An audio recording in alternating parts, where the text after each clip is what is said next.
Mwala wa Buziza n'agamba Dr. Assalamu alaikum sebo mbuuza wembani na enjuza ngez'abapangisa nefuna omupangisa najja naye ng'atunda ddagala erireeta emikisa erigoba emisambwa erigoba n'ebisiraani nzikizibwa omupangisa. Wa alaikum salam wa rahmatullahi wa barakatuhu. Kibuuzo kirungi kikwatagana na bupangisa. Obupangisa ye muntu kati ngoye kyabulizaako ekibuuzo ye muntu okuzimba ebizimbe n'okkiriza abalala bajja babipangise babyeyambiseeko nga bakuwamu akasi nga bakoleramu emirimu gyabwe oba bawummuliramu kubanga ebizimbe bizimbibwa lwakukoleramu mirimu mirala oba okuwummuliramu okusulamu. Kati ono kyabuuza kikwatagana muntu agenda okupangisa ekizimbe kye akoleremu emirimu. Kati nga okutunda eddagala omuli ery'emikisa lyayogeddeko ery'ebisiraani wayinza okuba nga olya n'ebyebisiraani ekyewuunyisa nti bannabizinesi balina obukodyo bwe bakozesa mu bizinesi zaabwe. Mu madagala baali badde bakozesa ekigambo kya kuvumula kuba gayitibwa malagala oba ddagala kunoonyamu kuvumula obulwadde obwo obulwadde. Kati obulwadde obw'eddagala eritundibwa bwe bulwadde bwe tulabako n'amaaso gaffe era bwe bulwadde bwe tusobola okupima n'ebyuma byaffe. Kyokka ate obulwadde obulala bwe tutasobola kupima na byuma byaffe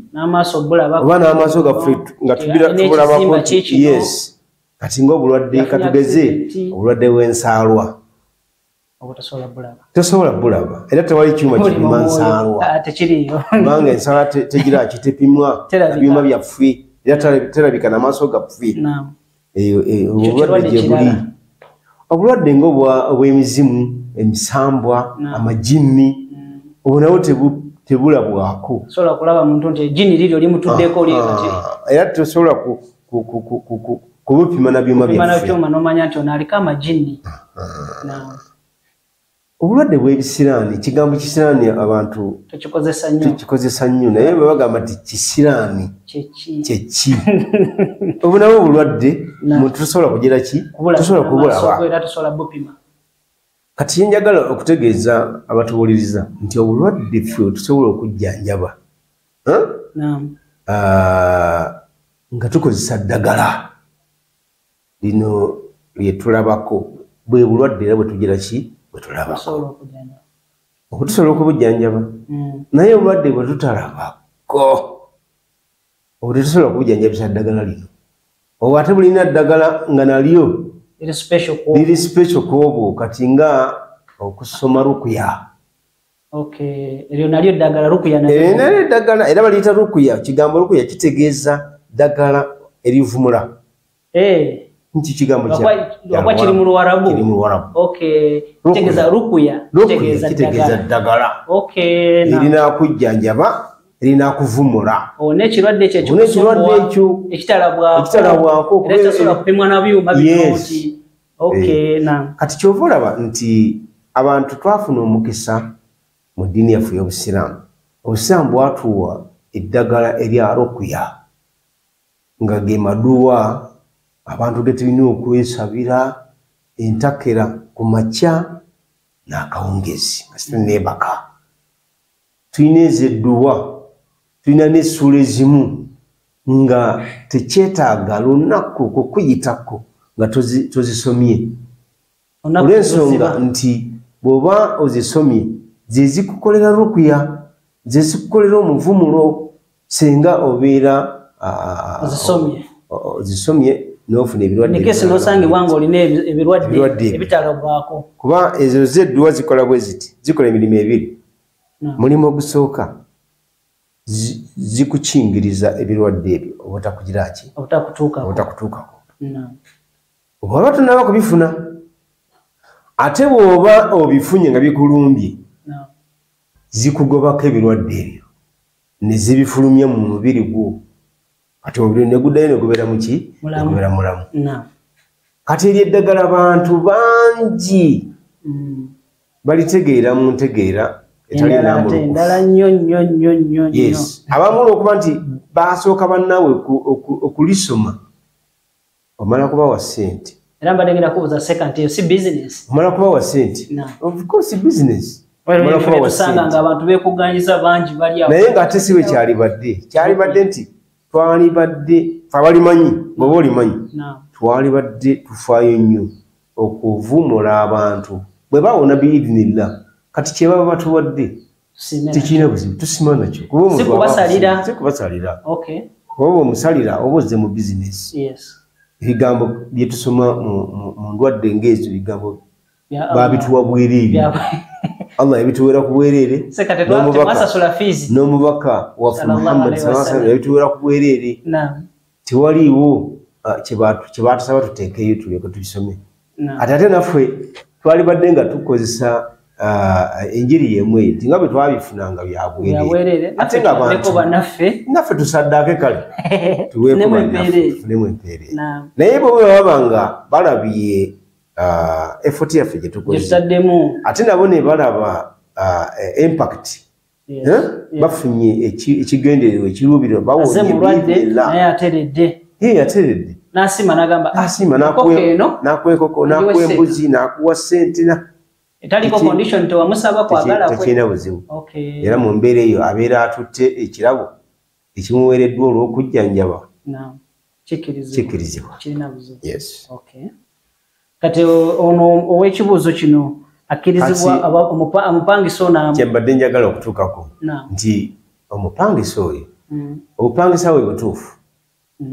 kuba alina ebintu bibiri azze kupangisa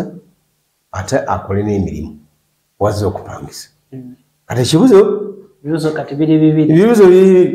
obupangisa bwe butuufu kuba anoonyeza kifo wakolera ate akisanze newakubadde ate agenda kukolera omulimu omukyamu kati omulimu guba gwetaaga kugutereeza era abantu tusobola okuyambagana ne tutereereza bannaffe emirimu tutya bw'osanga omuntu ng'alina omulimu gwakola ogutali mutuufu mulagire omulimu omutuufu kubanga gyeguliyo oba gyegiri ate mingi tegigenda kuggwayo okusiika emberenge omulimu mulungi okusiika kabalagala mulimu mulungi giri halaali okwera ebisaaniiko mu kibuga mulimu mulungi ate kati ogw'ebisaaniiko abantu bamu ayinza n'okuloza nti oba omunyonyi naye nga ye bizinensi efuna ekiralo eya kasasiro kuba kasasiro maniwa kasasiro bijimusa kasasiro lwakuba nti ffe tumulabira mu gundi naye bw'aba ateereddwako amaanyi amalala n'akyusibwa atugeze nazzibwa mu bukutu nga kutule bw'aba takyali kasasiro nga bw'omulaba bw'aba afuze bizinesi era abantu kati nga ffe abalyako ennimiro tumwagala tumuze mu nnimiro agimuse ebijanjaalo agimuse kasooli agimuse ebikajjo amatooke n'ebirala era dokita kwekyo ndabira ddala ng'era kasasiro tusanga n'abantu nga balonda obucupa era naye abeera kasasiro ne batunda ne bafuna ssente mulimu abalonda ebyuma ebyo ebikaddekadde ebiri eyo kasasiro era ne bo ne bafuna ki kati nno genda ku misumali egibonyabonya ab'ebidduka era singa tufuna omuntu nga ye mu kasasiro anoonyamu misumaali ekisooka tugenda musabira Allah musime ekyokubiri agenda kufuna mu ssente afunye bibiri afunye edduwa zaffe kyokka agenda kufuna ne ssente kubanga emisumaali gibonereza ab'ebidduka ababboda ab'emmotoka ab'obugaali misumaali tegikulabawo gwe ng'olina omupiira gwogera ki gwoddukirako kituufu barakallahu fik era kati kasasiro nga tumaliriza ekibuuzo kya kasasiro abantu twali badde twewa amakatala nga kasasiro wali mugazi kati oleeseeyo nga wali ajja mu kasasiro nga anoonyamu bucupa bwokka anoonya plastic yekagwa yagala twalifunyeyo abalala nga mu kasasiro banoonyayo byuma mikebe cyuma musomaali nakyo cyuma ebiseera ebikaddi abantu bye basuulaeyo byuma twalibadde nga eyo nga waliyo abasunsula kasasiro mu ngeri eyo ez'enjawulo nti ba plastic bano ba byuma then bano ba bino bivalues ebirala ebivudde mu bisandika ebivunda kuba n'ebivunda tubyagala ndowooza ate bye mukozesa mu manure twataga ebimanure ebyo ebivunda kati ng'ebikongoliro endagala ezasandise ku mmere ebyo natubyagala ebyaffe n'ebyo natubyagala kimanyi nti waliyo n'abalunzi abalundira mu bibuga oba ku poloti ng'omuntu ayagala ebisigalidde ebya ffene ebyamenvu ebyo kuba kati mutwalira agenda kusiima nnyo ne ssente ate akuwa essente egamba tubulamu just kugira kikuteekula miteeko mu kasasiro tumanye nti kati bano ba plastic bano ba byuma ate tekitugaana kati ngaffe abavubuka okwesangulako amaziga ag'obutabana mirimu tukiyamba nti tusobola okuteesa ne tuteekawo kampani egenda okuyambako ebibuga okubitikula kasasiro nga ogwaffe tugenda kuteekulula mu kasasiro tumuggyemu ssente bwemuyiwaawo ebyaffe tusobole okumugira ki tusobole okumusunsula tujjemu ebyuma tujjemu bino tujjemu biri Dr. Barakallahu fikum.